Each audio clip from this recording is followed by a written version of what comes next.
Good morning friend. आज के 14 दिसंबर के करंट अफेयर में आपका स्वागत है। आज हम इंटरनेशनल और नेशन से रिलेटिव उनके क्वेश्चन और उनसे रिलेटिव उनके फैक्ट के बारे में आज डिस्कस करेंगे। चैनल को सब्सक्राइब कीजिएगा और शेयर कीजिएगा। चलिए पहला प्रश्न देखते हैं। भारत में किस तिथि को राष्ट्रीय ऊर्जा संरक्षण दिवस मनाया जाता है? इसका सही आंसर हो जाएगा 14 दिसंबर को। इसके फैक्ट देख लेते हैं कि भारत में हर साल 14 दिसंबर को राष्ट्रीय ऊर्जा संरक्षण दिवस मनाया जाता है। भारत में ऊर्जा संरक्षण अधिनियम वर्ष 2001 में ऊर्जा दक्षता ब्यूरो वीईई द्वारा लागू किया गया था।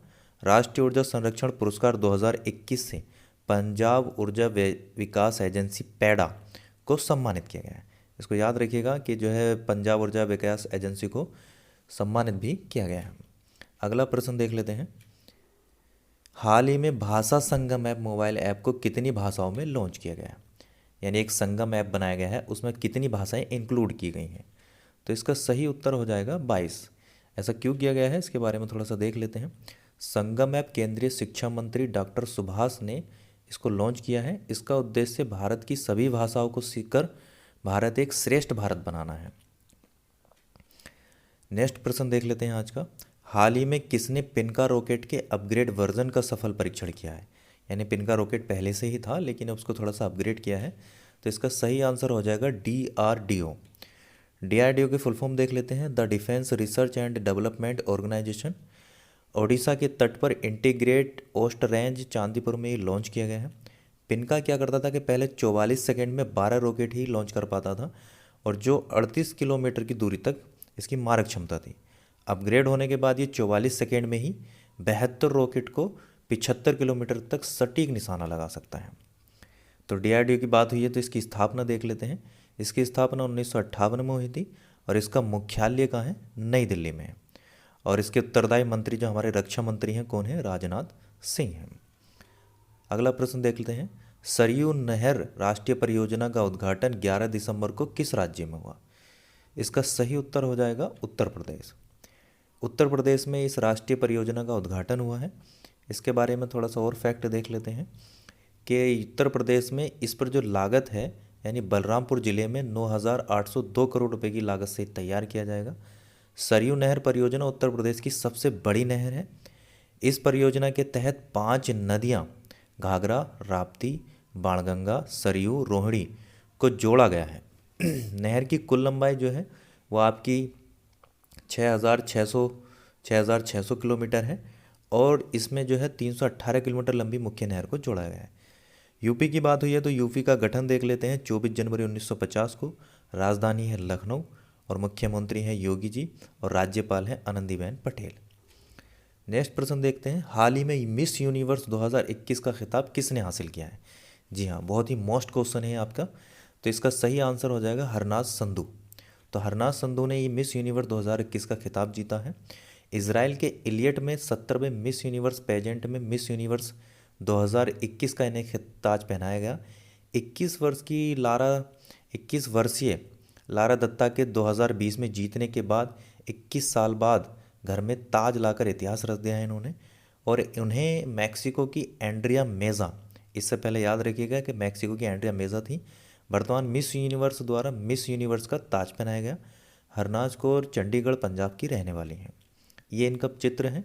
इस फंक्शन में याद रखिएगा 75 देशों की सुंदरियों ने इसमें भाग लिया था। भारत ने ये कौन सा जीता है? तो तीसरी बार भारत ने ये खिताब हासिल किया है।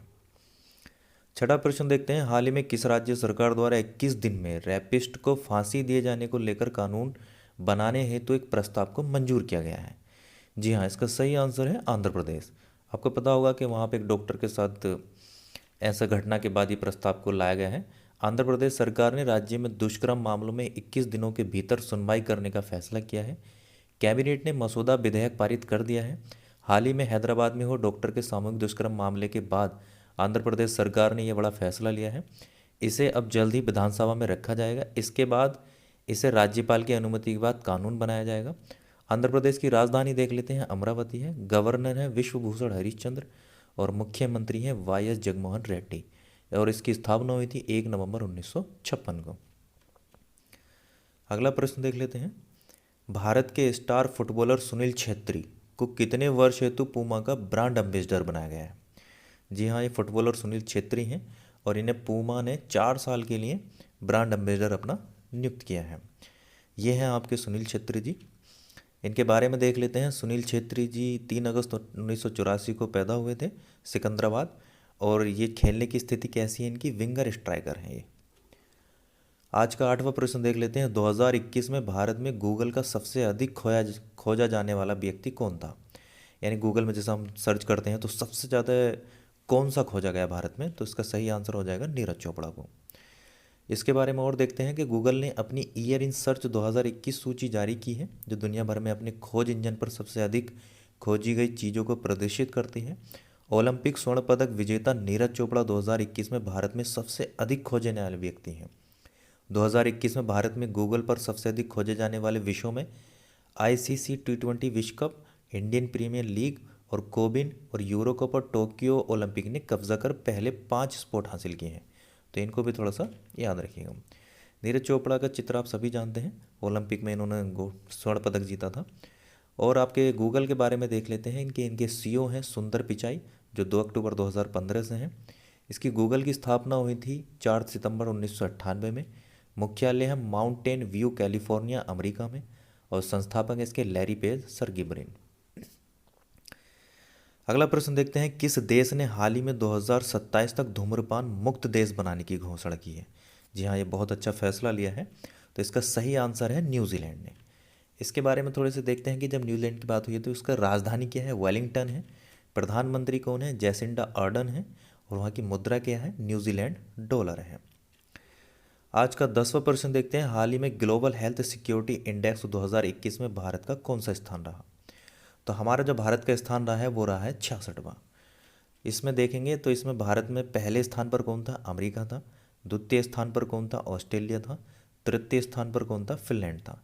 और इसमें बता देते हैं इसमें 195 देशों की सूची को शामिल किया गया था। तो अपना स्थान याद रखिएगा 66वां। चलिए आज का अंतिम प्रश्न देखते हैं। इंडिया स्किल रिपोर्ट 2022 में कौन सा राज्य शीर्ष पर रहा? तो इसका सही आंसर हो जाएगा महाराष्ट्र।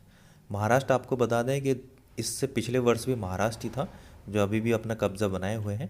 इसके बारे में देख लेते हैं कि बी वॉक्स द्वारा जारी रिपोर्ट 2022 के 9वें संस्करण में महाराष्ट्र शीर्ष स्थान पर रहा है। इंडिया स्किल रिपोर्ट बढ़ते भारत में प्रतिभा की मांग आपूर्ति से मेल खाने के लिए शिक्षा कौशल के भविष्य के बारे में एक पूरी रिपोर्ट है। ISR 2022 की थीम कार्य के भविष्य का पुनर्निर्माण और पुनर्निर्वाचन है। Thank you all.